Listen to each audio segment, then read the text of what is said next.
Laging nakayuko kapag lumalabas ng bahay. Pinagtatawanan noon pa may di na nasanay. Masakit pa sa kurot kapag nagkamali kay nanay. Pag tinawag sa pangalan nakadiri pa sa laway. Na mas ayos pa sigurong idura sa aking mukha kaysa ibatok ang bansag na pilit pinasasagwa ng halakakan sa harap na tatagos sa likuran. Parang bulag na pinipilit maglaro ng taguan. Na ilang beses nilabanan pero lagi lamang talo. Ubus na ang pasensyang araw-araw pinapayo ni Itay na wag nang papatulan mga yon. Na unti-unti lang binabago ng pagkapikon. Kapag nilagyanan ng bubble gum ang silyang upuan. Kapag sinampal ng kwaderno at batok sa likuran. Pagpasa-pasa ng sapatos, itatapon ng medyas. Dahilan kung ba't parang ang mundo ko ay hindi patas.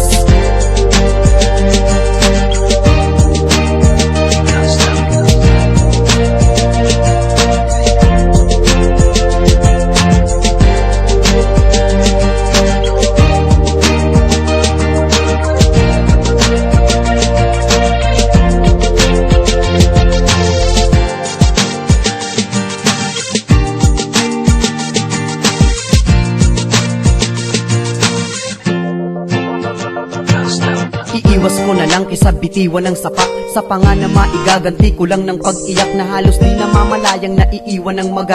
Sa loob na kawit-kawit hanggang sa magbinata. Ang magagalos at pasana sa isipan dumikit. Tandang ang pagiging duwag ay mas matapang ang pait. Mas matalino ng higit kaysa sa laging pasulong. Na mas marunong ng lubos kung sino ang nagtatanong. At walang mawawala kahit ano ay wala. Ang mawawala sa'yo kapag nagpapakumbaba. Mas magaling ang matalino kaysa sa buo ang tapang. Napakabilis ng oras pero dapat kailangan medyo bagal ng hakbang upang bumihira ang talisod. Pero bago ang lahat wag mong kalimutang tumalikod. Panoorin ang lahat na parting hulma ng bahagi. Na ang tapang ginagamit pero di dapat palagi.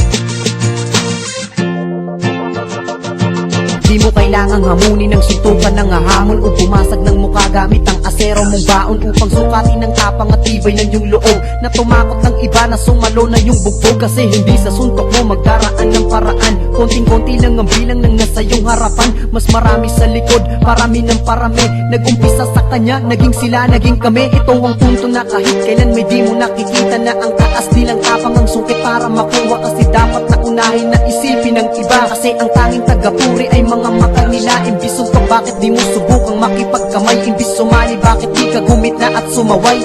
Ayusin ang lahat ng parting hulma ng bahagi. At ang tapang ginagamit pero di dapat palagi.